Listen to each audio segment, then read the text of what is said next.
Hello and welcome back to Suspended Fanimation. I'm your host, Dennis Batholkus, and this is The Mandalorian, Season 1, Episode 3, Chapter 3, The Sin.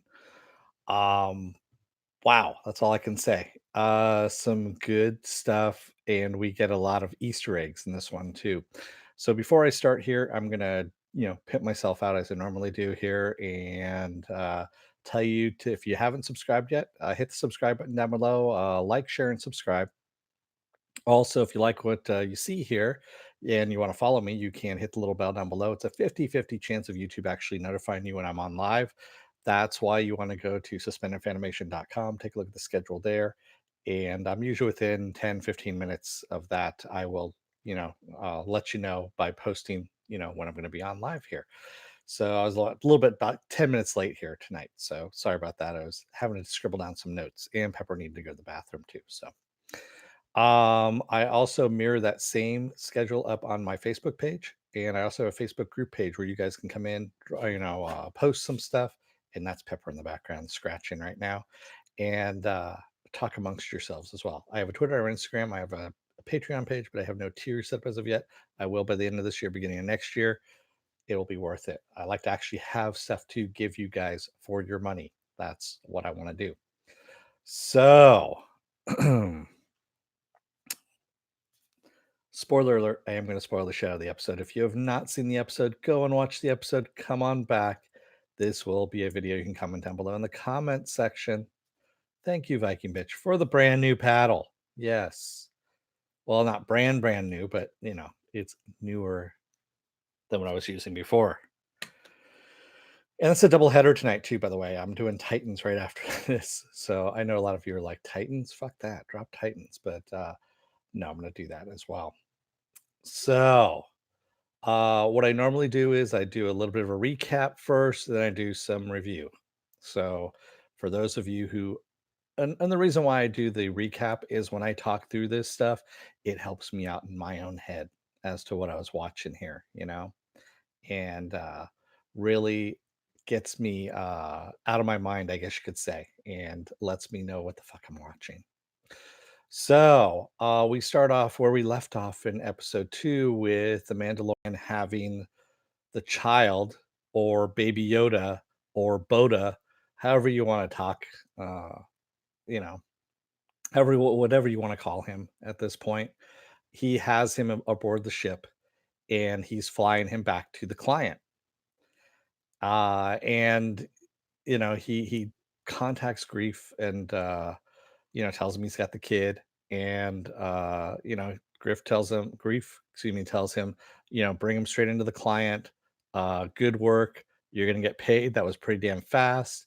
And he didn't even give him a recipe for a nice stew or anything like that either. But that was gonna be later, I believe, is what was gonna happen. So yeah, more stop with the white balance, okay? I don't care, quite honestly, at this point. So we end up having them. He gets down to the planet. He's got the baby. He goes back in, gives him the chit, goes inside. The stormtroopers kind of manhandle the baby a little bit, and he's a little bit upset about that. And then they end up taking in Baby Yoda into the back there. And he's still kind of concerned about all this. He had a little touching moment on board the ship, too, where the baby had gotten out of his crib there and ended up taking the little knob off of there. So, and playing with it. And of course, Mando grabbed him and just kind of put him back in the bassinet. So, had a little bit of a bonding moment at that point. So the client ends up giving him, it's called a Cantono full of Beskar steel. That's what his reward is. And if you don't know what a Cantono is, if you saw Empire Strikes Back, there is a famous scene of a guy running through Cloud City with a what looks like a ice cream maker in his hand, which actually was an ice cream maker in his hand. That's a Cantono. And it's always been thought of as to what the fuck this thing is. And Lucas said it was a safe, like a portable safe, if you will. And we see that's actually what it is, a portable safe. It's got the Beskar steel in it, and it's got a lot of Beskar steel in it. So enough to take care of a lot of foundlings at this point. So he gets his reward, and then he asks the client, he goes, "What's going to happen to the kid?" And the client goes, "That's kind of unusual. That's not something you're supposed to do. In the guild, you're not supposed to ask what's going to happen to the client." And he even says it's none of your concern, uh, and sends him on his way. And so Mando gets up, goes in, and before he leaves, actually, the client says, trying to find a Mandalorian is very, very hard to do, uh, especially after what happened, with we get a reference to the Great Purge again, of course, at this point.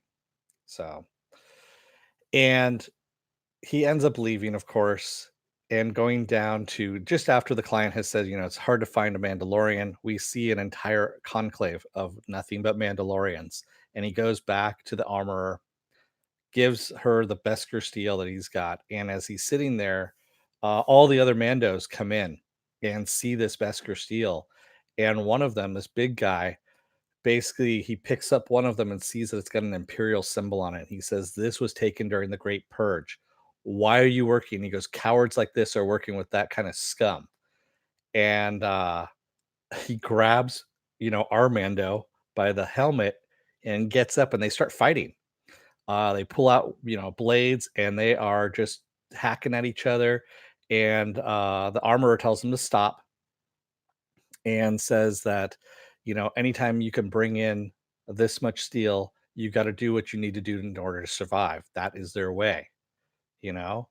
And yeah, it's a big thing at this point. So yeah, because that is the way, as they say. And so they all say that, of course, that this is the way. And she ends up saying, "Okay, well, has your sigil been revealed? Have you found your sigil?" Is what she says. And he says, "No, not really." And she goes, "Well, what damaged your armor?" Because he's gonna get a whole new suit of armor at this point.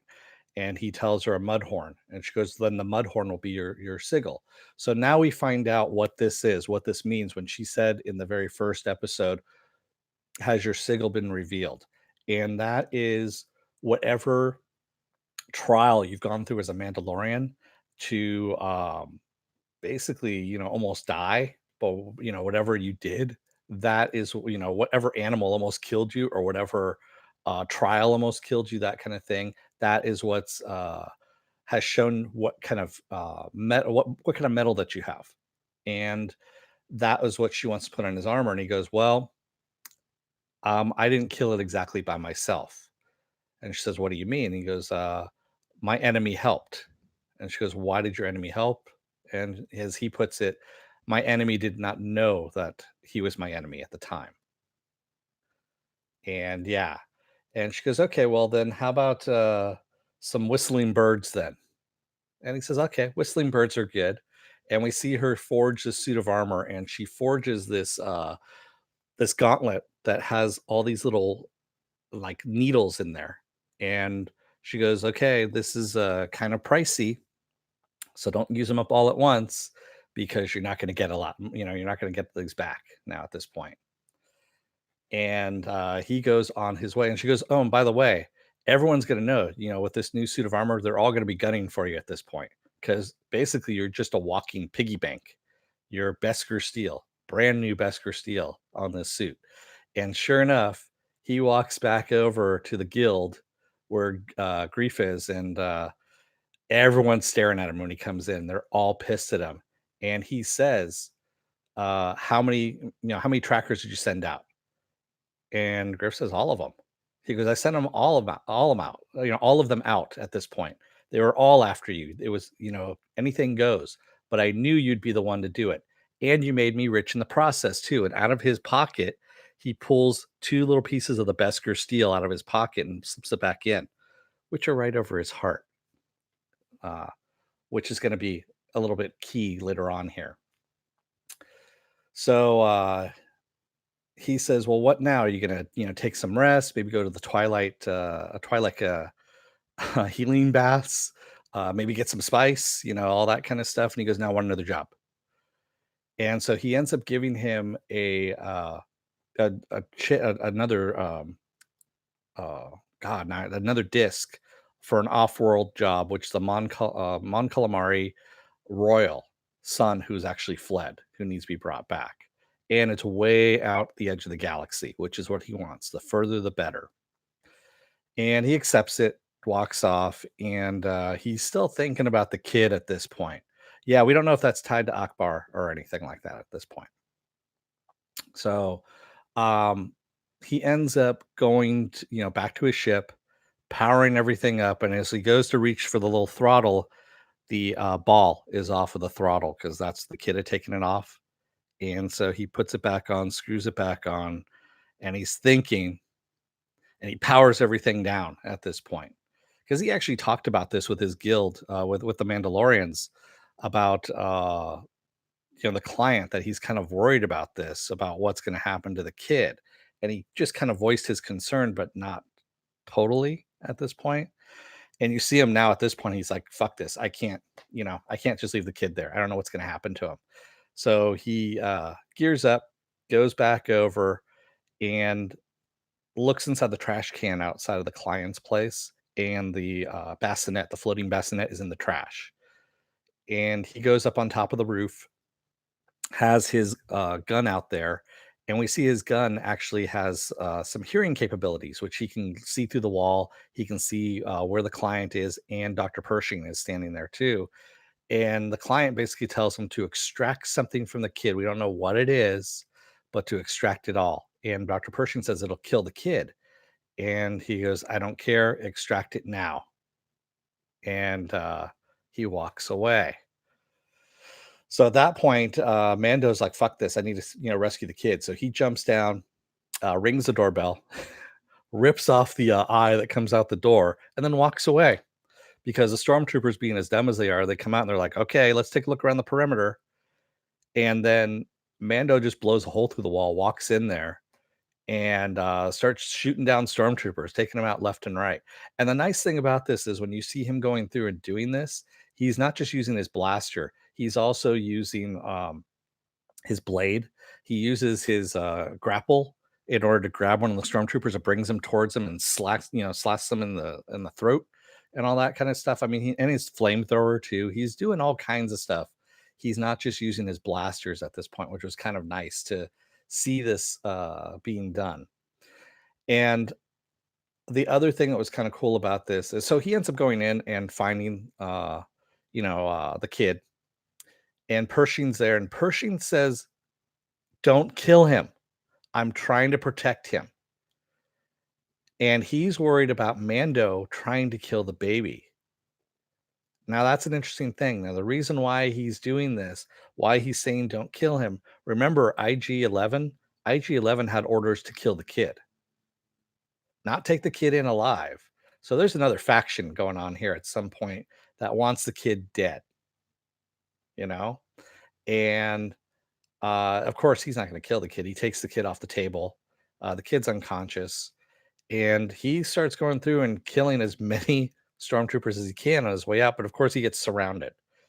And he says, "I've got a package here. I want to put it on the ground. Don't do anything stupid." He puts it on the ground. He puts the kid on the ground, and he activates the whispering birds and ends up killing all four stormtroopers that are around him at once, because these little things are heat-seeking missiles, like small little pin-sized heat-seeking missiles that just go and kill all the stormtroopers in the room. And yeah, he ends up leaving, and everybody's beacons start activating. He is now wanted, of course, and he's walking down the streets. He's got the kid in his hand, and you're seeing all the bounty hunters coming out of the woodwork. And even Grief is there too, and it says, "Hey, uh, put the package down." Because "I can't do that." He goes, "I'm going to my ship. Let me go." And he's like, "Nope, put the fucking package down, and maybe I can help you out of this," because he's surrounded now at this point. "Put it on the speeder," is what he says. And there's a droid on the speeder there. And he walks over towards the speeder, shoots somebody, jumps into the back of the speeder, and tells the droid to drive. And he's shooting guys as he's doing this, and the droid doesn't want to move. And he's like, points the gun, he puts his blaster at the droid and says, "Drive." The you know they end up starting to move and moving pretty fast, and he's shooting guys, taking them down left and right. And finally, Grief, excuse me, shoots the droid, takes him down. And at this point, he looks like he's done, at this point, because he's surrounded. Uh, he's getting shot at from all kinds of different angles. He pulls out his rifle, starts vaporizing, disintegrating people left and right. And it looks like he is dead at this point. And in comes some laser blasts that just start taking out guys left and right. And we see the other Mandos come in, which is the fucking awesomest scene I've seen out of anything Star Wars so far. And to see them coming in and fucking killing everybody at this point. They're just shooting everybody, and they tell him, you know, "Get the kid out of here, go to the ship." And that's what he does. Um, yeah, Rebels, as well, that was awesome, but this was live action. This was fucking cool. This is the best thing I've ever seen. And he gets aboard the ship, and Grief has left at this point. He actually took off, and I kinda figured I knew where he was going. Mando gets aboard his ship, and of course, Grief is there, standing on the gangplank and has his gun on him. He basically has him dead to rights, and he says, "Give me the kid. You know, you're not getting away from here. You give me the kid." And Mando hits the carbonite freezing chamber, which gets a whole bunch of steam and or smoke and whatnot, obscuring him. And Grief fires a couple times, and Mando shoots him in the chest, knocking him off the ship and killing him, supposedly killing him. And then he gets into the cockpit and flies away. Well, we see Grief on the ground and the Beskar steel that he had. Remember the Beskar steel that he had in the very beginning there? That's actually what blocked his laser blast, which was awesome. And as he's flying away, you see one of the Mandos, actually the Mando he got into a fight with, flying next to the ship and, basically salutes him and, flies off. And he also mentions before he actually leaves, he tells that same Mando, he goes, "The Coven's, uh, we're gonna have to move, basically, is what's gonna happen. Because the Enclave's gonna have to move at this point and find a new home." And he goes, "That's not a problem." What I really love though was the one Mando, the one that he got into a fight with the fucking Gatling gun that's hooked up to his backpack and just sitting there like, just shooting guys left and right. I was like, fuck me, that was awesome, you know? And that's where we leave off on the episode. What's he gonna do now at this point? He's got the kid, you know. The Mandalorians all have to move, they have to find new homes, all that kind of stuff. But some really damn good fucking stuff that we saw. Like I said, this is the best Star Wars stuff that I've seen so far. And yes, it's a half-hour show, and it's still better than anything we've gotten out of the new movies. So that's all I can say at this point. But yeah, some really, really good stuff. So what is the sin? I don't know if the sin was leaving the kid there in the first place, or the sin was breaking the rules of the guild, or kind of breaking the rules of the and the other thing I forgot to mention too is that as the armorer is making the steel, we actually get another flashback to Mando's childhood where he's being saved by his parents, and his parents actually get killed by a one of those super um droids basically during the droid war there. So it might have been during Order 66. It might have been during the Clone Wars. We don't know exactly when it took place. All the super battle droids. Thank you, Mufinui. But yeah, the super battle droid is basically bearing down on him, and we don't know what happened at that point. So good fucking stuff. And Mando uses flamethrower, man. He uses it so much that he actually runs out of gas on the flamethrower. So that yeah, it's um some nice stuff. And Carl Weathers, man, is awesome. That's all I can say. The way he says Mando, you know, emphasis on that O. We don't know what this planet is called either. We've never gotten the name of this planet. Every other planet we've even Keel's planet we know is Arvala 7. So we don't know what this planet is or why we haven't gotten what the name of it is. We also haven't gotten the name of the Mando himself either, or his sigil as well, what that is. So, yeah, this was the Purge is separate from Order 66, right? 66 was just for Jedi. We don't know because they might have that's the whole thing. We don't know what the Great Purge was. So the Great Purge, I know at some point um they kind of hinted at it at Rebels a little bit. Uh and I want to say that it was Mandalore when they had that civil war that was going on. That might have been it. I don't know, for example, what I don't know exactly what it is. They're going to tell us at some point in time, but just not as of yet. And yes, Viking Bitch, you're right. It explains why he hates droids, why he doesn't trust droids. It could have been the droids were actually there to protect them at one point, and then they turned on them, which is why he doesn't trust droids.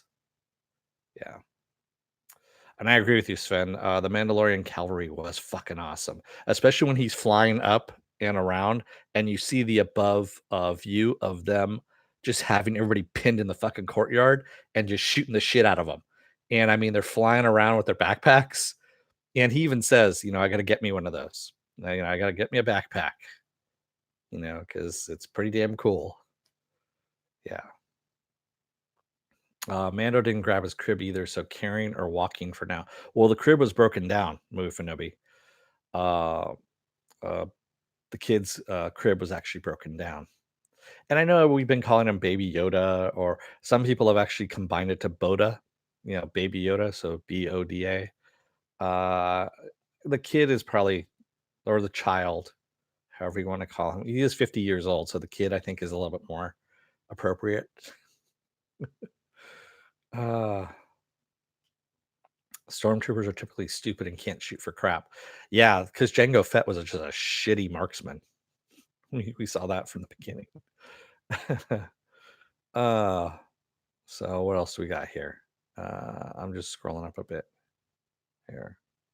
Sorry, I snapped you earlier, Marks. I just didn't want to deal with the whole uh, issue of yes, I know the coloration changes on my camera sometimes. It does happen. I just don't want it coming up every single time I'm doing a tweet or a podcast at this point. Um, well, it was in the trash doesn't mean it was broken. Actually, you saw wires coming out of it, Movie Finobi. If you go back and take a look, it was stripped a little bit. So yeah, yeah. Um, good fucking stuff. This is the thing that this is what I wanted to see. This is the Star Wars I wanted to see. I'm tired of the Jedi. I'm tired of the Skywalker family, quite honestly. I'm tired of emperors. I'm tired of the Republic, quite honestly. I don't need to see that shit. I want to see some new people. It's a big galaxy. So show some new stories. That's why I liked Rebels so much. That's why I liked Ahsoka so much. Is we saw, yes, Ahsoka was a Jedi. Excuse me. But she actually broke from the order because of the shit that they did to her. You know? But yeah. I didn't notice the wire. Yeah, they're underneath, they're like near the back end of it. I was watching it on a big computer screen, so I was actually able to see it. Did he signal the other Mandos to come to his rescue for no, they did it on their own, Viking bitch. Yeah, they came to help him on their own, which was actually the awesome thing. And yes, he does make a comment about the New Republic because actually the armorer says, why don't you just if you don't like it so much, or actually Grief says this, he goes, if you don't like what he's doing so much, why don't you just turn him into the New Republic? And Mando goes, the New Republic's a joke, is what he says. Yes, they did that because he's one of them. Exactly. This is the way. Yeah, these one-liners are actually pretty fucking cool, quite honestly. So you probably noticed behind me too that there's a little something right behind me over here. I will be talking about that tomorrow on Saturday Morning Blast Off. There's also a Coke dispenser up there too that looks kind of like a thermal detonator up there. That might end up, excuse me, being a giveaway at the end of here if anyone wants. It's empty, it's rinsed and everything as well, but it is kind of a cool little keepsake. And for those of you who can't get to Disney World or Disneyland, like I said, I can give that away. That's not a big deal. Disneyland's very expensive. That's all I can say. Very, very, very fucking expensive. And yes, they're allowed on planes now. They don't look like bombs to them anymore. And I'll recommend that if you ever do go to Disneyland, since you're going to be spending a lot of money anyway, get one of these little puppies. It is a gift card, is what that is. And on the back is a barcode. I'm not going to show you because people like to scan those barcodes and try and use them. This one's empty right now, but you can use this to pay for your food, drinks, whatever, all that kind of stuff at the park. Costs $100 first to put anything on there in order to get this, and it's solid metal too, by the way. It's as you can, I can't make it ring on anything because, well, maybe there you go. As I send that through to your ears, don't lose that shit. I'm not losing it. Does it work at WDW, Walt Disney? Yes, they have them all over the place. So you can only find them in Galaxy's Edge, which is the Star Wars. I call it Star Wars Land, quite honestly. I don't know why. Yeah, I know they couldn't call it Star Wars Land, but hey, that's what it is. And I had to search for it because the cast members were fucking with me. Because when I asked about it, because they were in character and they're not supposed to tell you where it's at, you kind of have to go around and find where it's at. Took me about 15, 20 minutes, but still, 15, 20 minutes. I didn't really need to go and hunt for it. Really, I visited Memphis and Chi Town as a kid and learned the term. Uh, what was that? Oh, you're talking about something else. Oh, pop. I got it. Yeah. I will be there next month, so I will look. Yeah, it's usually where you're building the droids at Sven. That's where it's at. So yeah, I'm gonna be doing Titans here at 7:15, and we got plenty of time. Plenty of time. And I'm already set up on that thumbnail anyway. Everyone liked the thumbnail for tonight. Uh, I had to work long and hard to find something there. uh yeah. Um, I wanted to find something that was just right on the thumbnail. And I think I nailed it on that one. You know, Penn is leaving the mod. Yeah, she is. She really is. Penn likes Coke. Witness the mo. So they also had Sprite bottles too, which was kind of funny. Yeah, I went with. So I went to Disneyland with a little someone you guys might know, feisty fan. Yeah, and so we had a lot of fun.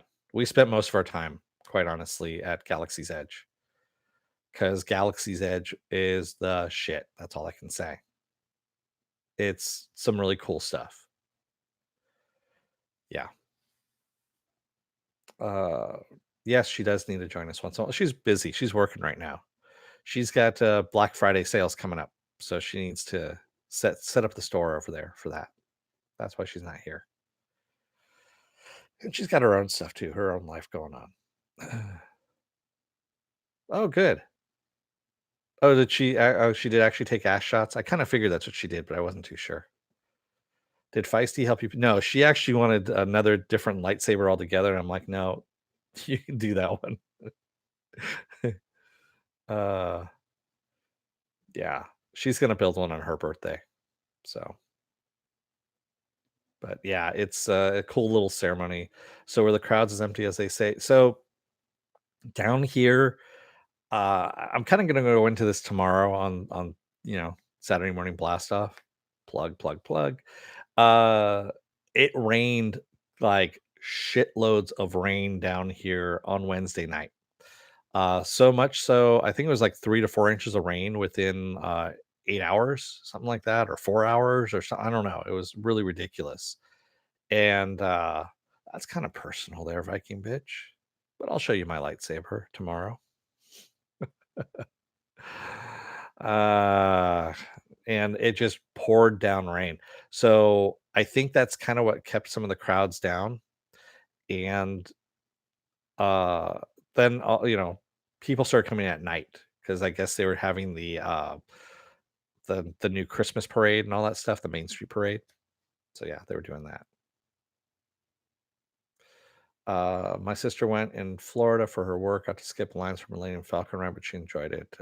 We went on the Millennium Falcon ride. The wait was like 20 minutes. It was something ridiculous. I mean, Pirates of the Caribbean was a 5 minute wait. Yeah, you don't need the quick passes, quite honestly. It was a very short wait. Later on that evening, when the evening people came in, then it was ridiculous.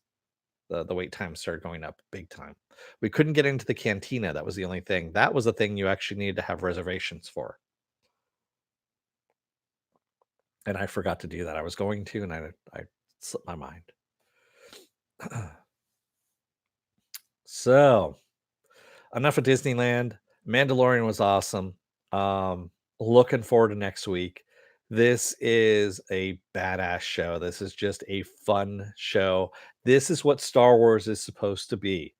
You're supposed to have fun with it. You're supposed to look forward to it. You're supposed to be in awe of the shit that you see.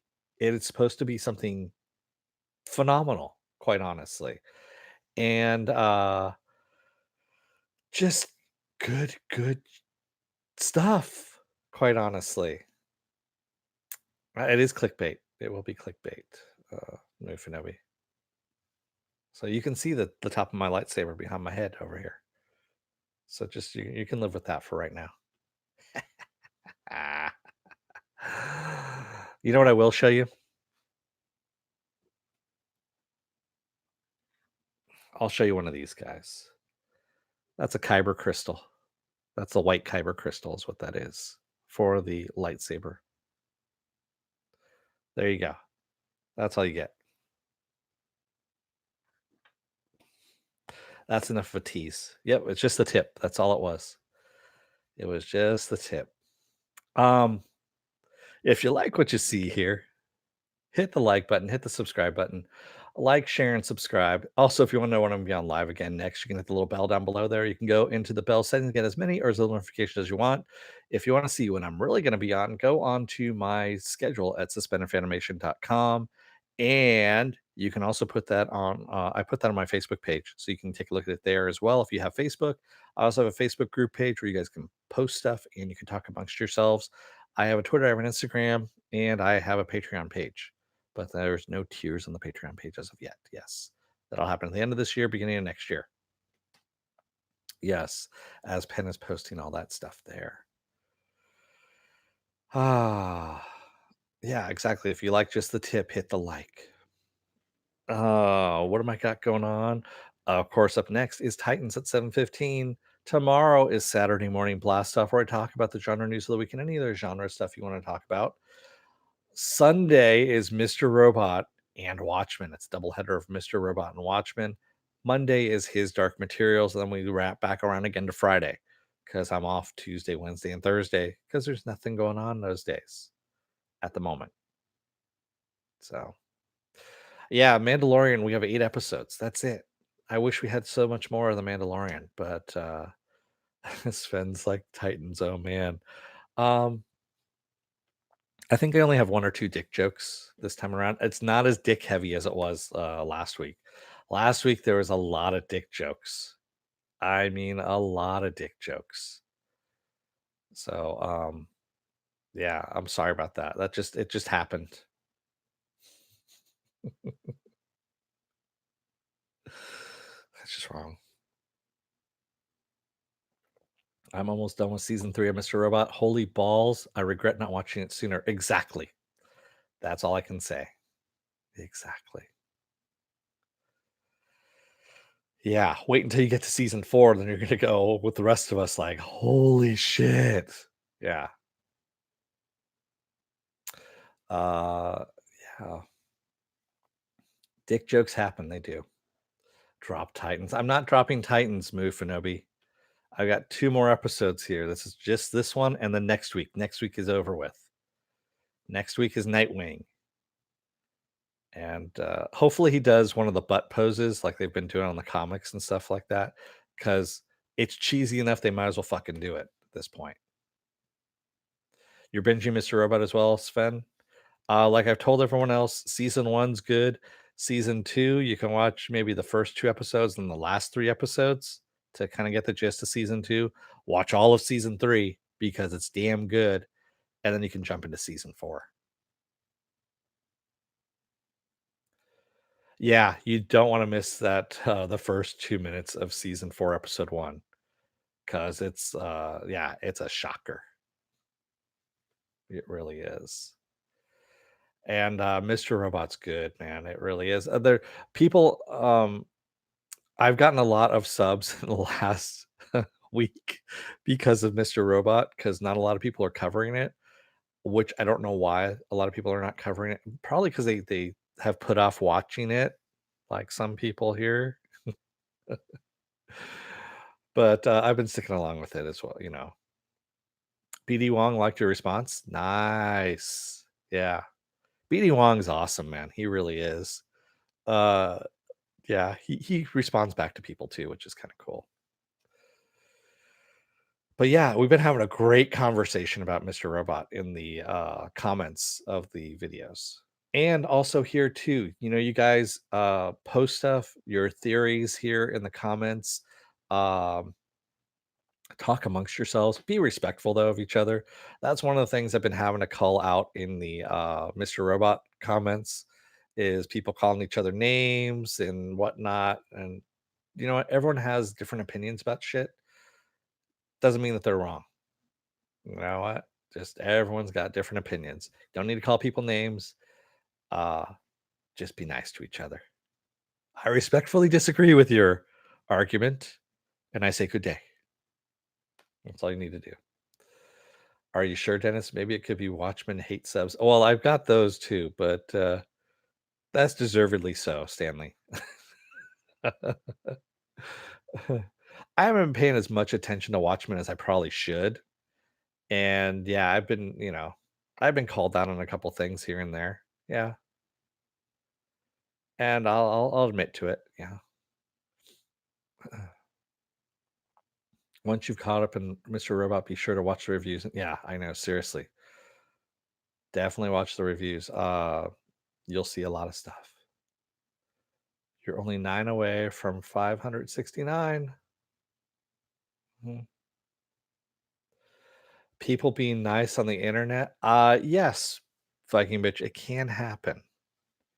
I know it's rare, but I'd like it to happen. All right. Let me go and let you guys go because I need to set up for the next one. And it's about half an hour before that starts. And I'd like to get a little leeway on that. So thank you, everybody who joined me tonight for The Mandalorian. Hopefully, you enjoyed it as much as I did. I really fucking loved it. You can probably see my nipples from here. And join me next week, of course, for the next episode. Also, just join me in another half an hour here for Titans season 2. I've got that going on, and also tomorrow for Saturday Morning Blast Off. Saturday Morning Blast Off's a lot of fun, and I'm going to be talking about all kinds of stuff, especially my trip to Disneyland and Star Wars Land, and you might see Pepper tomorrow as well if I can cajole her to get up on my lap here. She is very internet shy for some reason. I don't know why. Why should I be nice to Dennis on the internet? He lives for antagonistic behavior. I only troll people sometimes, not all the time, and I usually change up my accounts when I do it. I'm kidding. I use my accounts. I don't use fake accounts. I want people to know who it is who's violating them. Um, thank you, Stanley. Yeah, it was nice to see Pepper in the last video there. So thank you very much. I will see you guys in a little bit here at 7:15. Thank you, everybody, and thank you if you made it this far in the video. If you're still on the fence about joining up too, by the way, there's going to be a video that pops up here that is taken from my vast video library and matches the algorithms of all the stuff you've been watching. Pops it up there. Up here is going to be his Dark Materials. There we go. Until next time, or until half an hour from now, don't let the door hit your ass on the way out. Otherwise, you may end up getting surrounded, excuse me, by a bunch of Mandalorians that are belching at and that and shooting the shit out of you. Thanks, everybody. See you in a little bit. Have a good night.